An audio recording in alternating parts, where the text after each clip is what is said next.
may find yourself years down the line going, how did I get here? Looking at all these furries with wieners, like, what the hell? Penny X. Gerby. Yeah. Smoking on that crack, getting high like a tall person. Went on a bike, ride my balls hurting. I got 14 cougars in a Skype call, and they all squirting. Look, moving through the grass like a serpent. I'm the only one that's real, y'all some snake oil merchants. I like my cocaine pure like a virgin. Gerbert. Woo! Gooby is back, baby. Gooby is back. Gooby's back. Gooby's about to do it in one take. Yeah! Alright.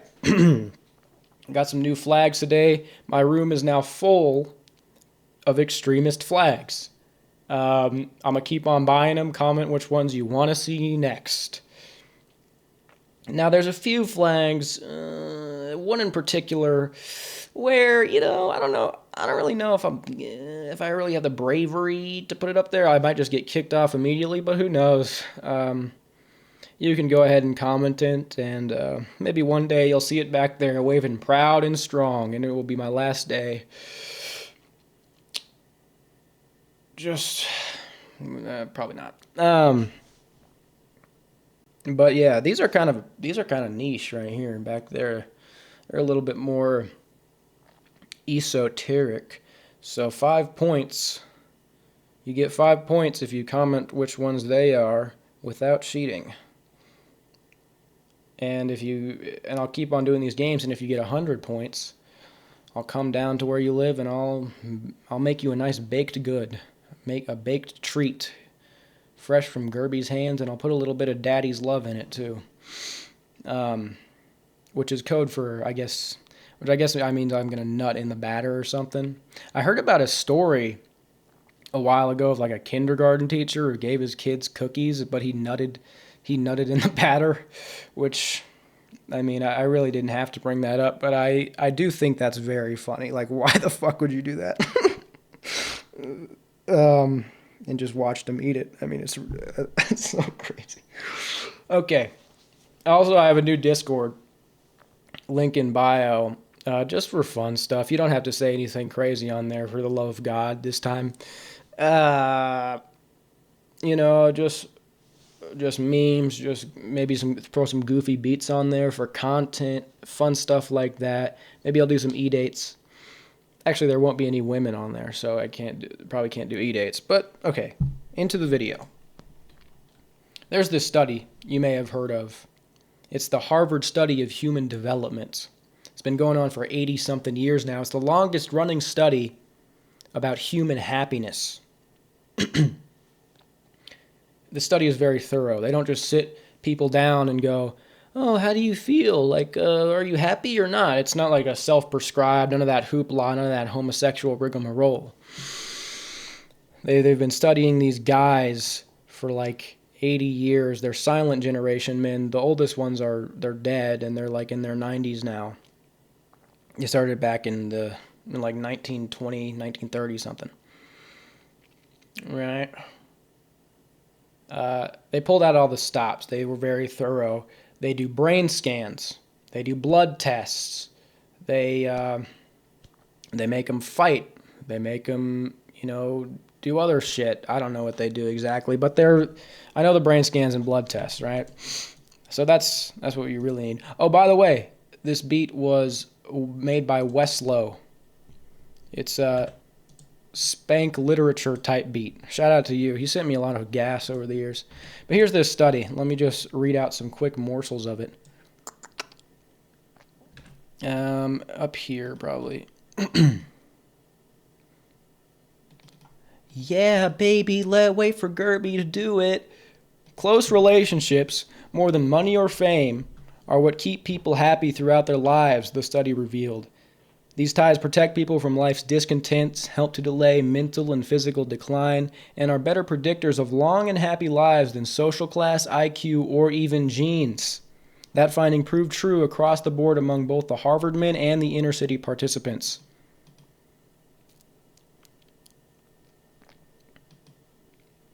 When we gathered together everything we knew about them at age 50, it wasn't their middle-aged cholesterol levels that predicted how they were going to grow old. It was how satisfied they were in their relationships. The people who were the most satisfied in their relationships at age 50 were the healthiest at age 80. The researchers also found that marital satisfaction has a protective effect on people's mental health. Part of a study found that people who had happy marriages in their 80s reported that their moods didn't suffer even on the days when they had more physical pain. Those who had unhappy marriages felt both more emotional and physical pain. Keep warm relationships, live longer and happier, loneliness kills. You might have heard all of this before. That's about it. Researchers found that women who felt securely attached to their partners were less depressed and more happy in their relationships, had better memory functions. Yeah. Okay.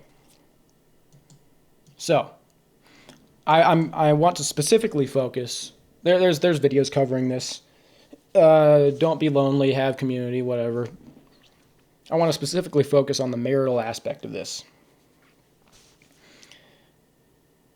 It pretty much proves that people who are in long-term, happy, monogamous relationships, marriages, are happier. Not just, because there are some studies that show people wouldn't self-evaluate themselves being happier if they're married. That doesn't matter. That's not convincing. That's not very well replicated either. This study, as I said, is very thorough. We have the blood tests. We have the brain scans. People live longer, and there's a connection between your physical and mental health. And people have less mental health issues. I mean, they have less neuroses. So it's that's pretty clear they're going to be happier. And it showed. I mean, you're old, your body hurts. But these people who are in these marriages, that doesn't hurt their soul as much. It doesn't drag down their mental health as much. Because, that's gotta suck. You're old, you get less attractive, you're all saggy, you're like, and you're also, all alone. What the fuck? So we're talking about long-term monogamous relationships, and these are silent generation men. Right? So what's the takeaway here? This is also something pretty obvious. Monogamy is good. Monogamy is good. Monogamy makes people happier. And on a broad scale, there's no civilization worth being named that was created without monogamy being the main system of mating, without matrimony being pursued and enforced. This happens. This is everywhere. This is everywhere that built something. And yeah, maybe some emperors or kings had concubines. That's like a little deviation. And in Islamic countries, they have the thing where a guy can have multiple wives, but that's not like a big thing. They're still mostly monogamous. So before anybody says shit like that, the broad culture is monogamous. This is how everything is built. This is good. This is good. This makes people happy.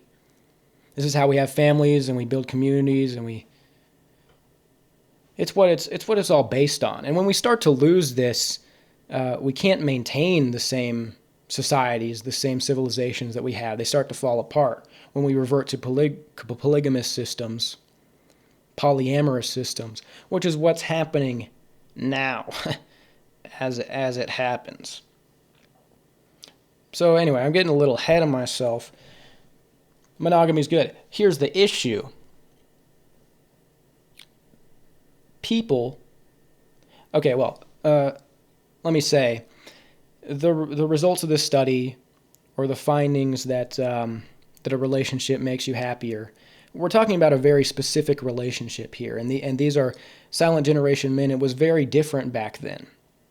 So the purpose of this video, or what you should draw from this, isn't to think everything is about a relationship and go try to get in a relationship right now, or, I can't be happy if I'm not in a relationship. That's not it. It's actually kind of the opposite. because this is different. The amount of relationships that fit the criteria in this study that made people happier now are so, the amount that reach that are so minuscule, like it's crazy. Because here's the issue. Humans are not naturally monogamous. This is true no matter what. Men aren't monogamous, women aren't monogamous, no matter what framework you look at it, through a Darwinian evo-psych perspective, through a Christian, we have a fallen nature, no matter what lens you look at it through, it's just not true. If you look at our history, there are certain points where we're monogamous, but that's not our nature. And here's why. Even if you look, because if you look at uncontacted tribes, pre-agriculture, there are very few deep in the Amazon, North Sentinelese, some around New Zealand. They're not even strictly monogamous. They have quite a bit of, stuff going on. They're not monogamous. And they would be more prone to being monogamous because they're less dimorphic than modern people today. There's a link between, I'll run through this quickly, I think I've said this before, but there's a link between dimorphism, sexual dimorphism, and monogamy. So if you look at a species like gibbons, it's very hard to differentiate between a male and a female gibbon. Same size, look very similar. If you look at them, you'd be like, oh, what gender are you? Gibbons are monogamous. They're very monogamous. They get in a couple and they stay that way. There are other species like mandrills, where a male mandrill is twice the size of a female, and they have harems. They're not monogamous at all. They're polygynous. There's polygamy, which is like the broad term, but polygyny is where a man specifically has multiple females. Mandrills have these harems.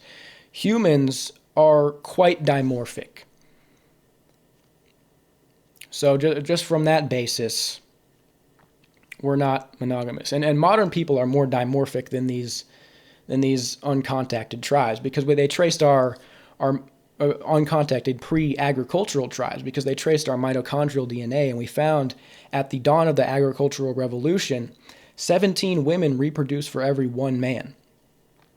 So that means that one guy who had all the crops or whatever, he was at the very top of the dominance hierarchy, and he monopolized all the poon with his crops and his wheat and his, it's a Nietzschean archetype or whatever. He banged 17 broads. And after something like that, after a bottleneck like that, like people, the way we look changes. Like that's a pretty severe thing. So after that, we probably became more dimorphic. Back to the point. Humans are not naturally monogamous. But monogamy is good. So now we have this thing where it's like, oh no, right? But we can be. Humans can be, but there have to be certain structures in place. Structures that we have now lost, unfortunately. These structures are religious awe, like a real fear of God. That'll keep people from really pursuing their sexual passions.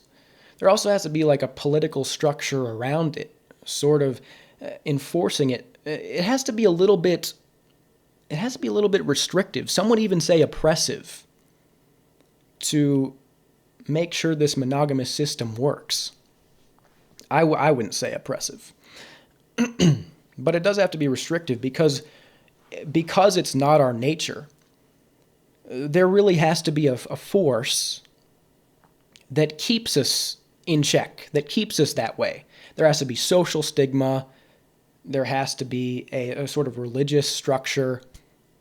When we lose these things, we can no longer be monogamous. And people have this weird idea where it's just like, oh no.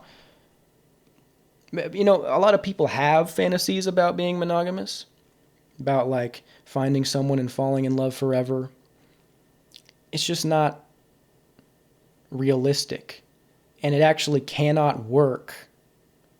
You know, we want to have this culture where people fall in love and get in these long relationships. We think that's good. But there's just weird dissonance where we think that just happens naturally, which it doesn't. You fall in love, you feel these like butterflies in your stomach, these happy feelings for like not that long. For like maybe like a few years at most. You like really are in love with a person. After that, because again, humans are not monogamous. After that, it's not like love or passion or like real that really keeps you going. It's more of a responsibility.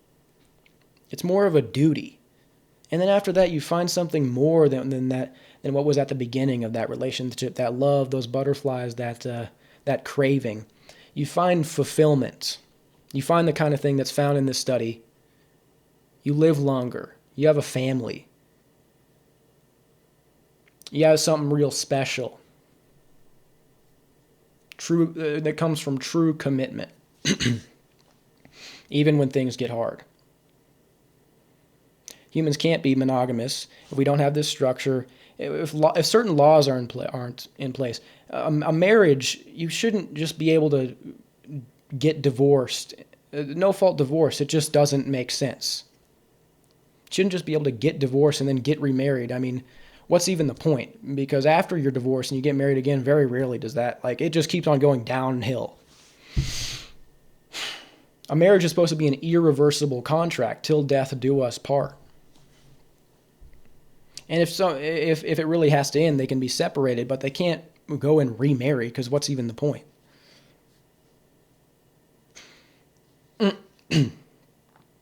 It's just a nightmare. And that this is really the foundation of all these problems, all this black pill incel shit. We're not monogamous. We're not naturally monogamous.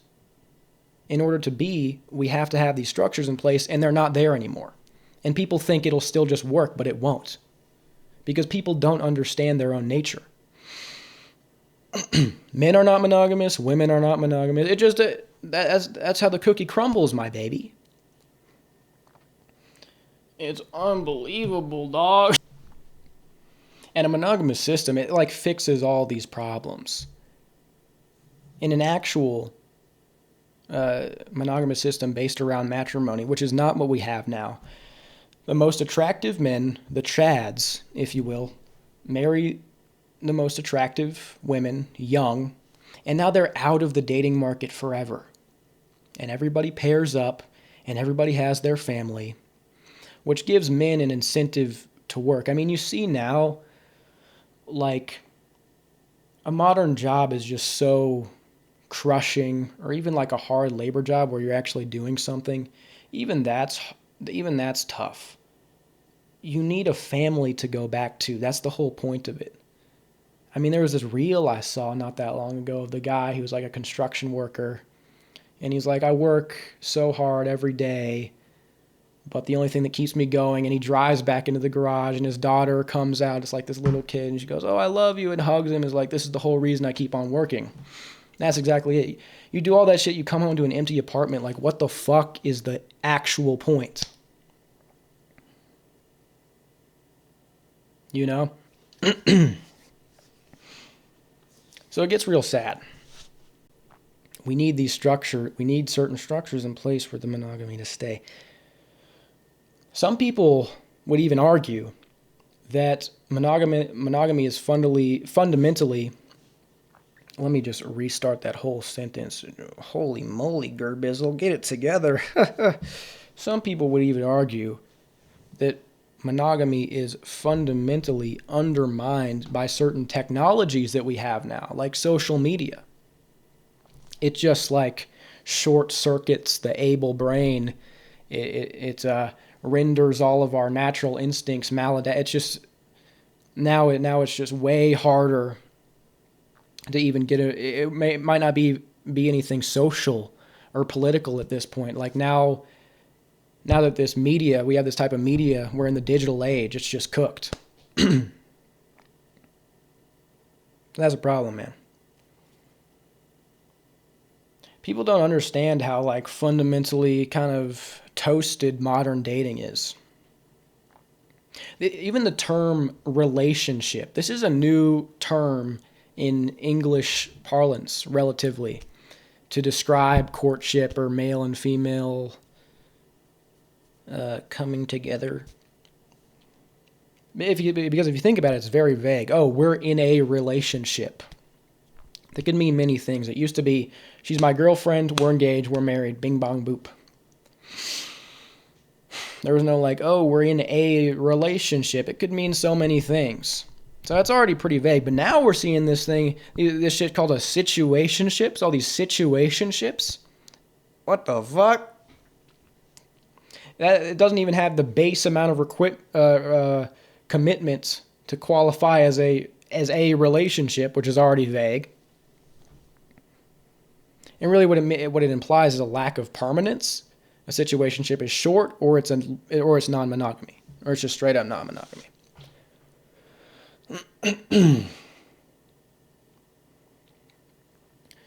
So these are the issues we're facing today, man. Situationships, unbelievable. Anybody who says they're in a situationship needs to be, I think we need to first castrate them, obviously, but then maybe some sort of labor camp, send them onto a labor camp, have them toil day in and day out until they collapse from exhaustion. And they'll just do that for the rest of their life.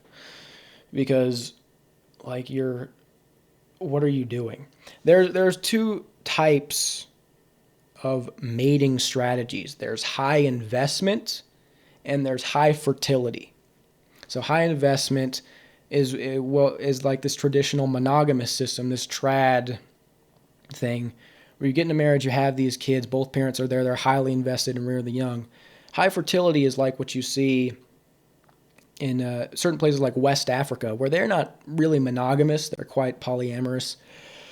A lot of boinking, a lot of screwing, a lot of funny business going down over there, but they have a lot of kids. So the demographic situation is quite healthy, and they don't have an incel problem in West Africa because in a certain age cohort, quite a good amount of men will be incels, but because the demographic pyramid is continually growing, these men who are older can now just dip into the younger age brackets, and this just repeats ad infinitum, right? But in the West, what we have is not high investment or high fertility. We're just fucking each other for what? Like, really, if you think about it, what's the point of a relationship? It's fun. You get these butterflies in your stomach for like a little bit, and then it's gone, and then you just move on to the next person. That's all that happens now. Or you don't even want to, or like the basic idea of wanting monogamy is gone. Oh, camera's starting to lag a little bit. Even the basic idea of wanting monogamy is gone. People are just straight up being polyamorous.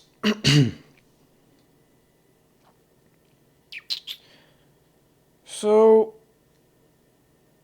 I mean, what is the point? The relationships that actually make you happy are these long-lasting ones. People that are actually there with you forever. And the black pill about it is that if we don't have a healthy demographic situation or we don't have families being formed, this undermines community. This undermines socialization for everyone, especially the younger you get. Because I've explained this before, if you're young and you're probably an only child and you're growing up and there's not a lot of families, like, you're not socialized properly. And now you're growing up with the internet, so you're kind of just cooked. But yeah, this camera lag is getting kind of wild. I'll stop there. But it's all good, though. And people say I think too much. Like, I'm still trying. I still want to... The goal of a relationship for someone who knows what's good for themselves and knows what's good for other people, even, a long monogamous relationship, you get married, you have kids. That's it, baby. You do that or you don't. I'm either going to do that or I'm not going to do anything. I'm doing that or I'm going monk. Because this will be hard to believe if you've never had any, like, if you're still a virgin, I suppose, because of what the culture is. But there's nothing there. Like, you're just, it's literally, it's a nut. A nut is a nut. You've beat off, well, congratulations. You felt the same, pretty much the same sensation as if you were to go pork some streetwalker. It's just a little bit more of an ego stroke.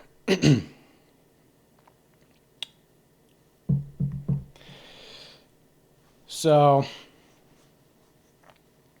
that's what it is, my baby.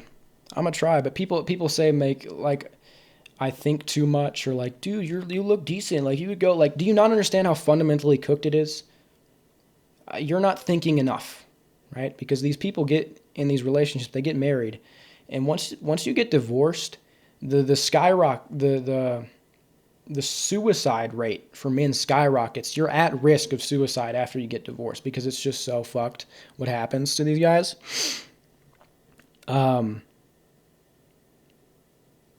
Yeah. And this can happen with normal relationships too. You get broken up with, things don't work out, and it's just sad. Because I think, like, if you actually fall in love, that's something that happens very rarely. Like, it almost never goes away, even. And then it ends. Like, there's this weird conflict going on between, yeah, whatever. I don't want to shoot up into a whole, like, another crazy rant, you know what I'm saying?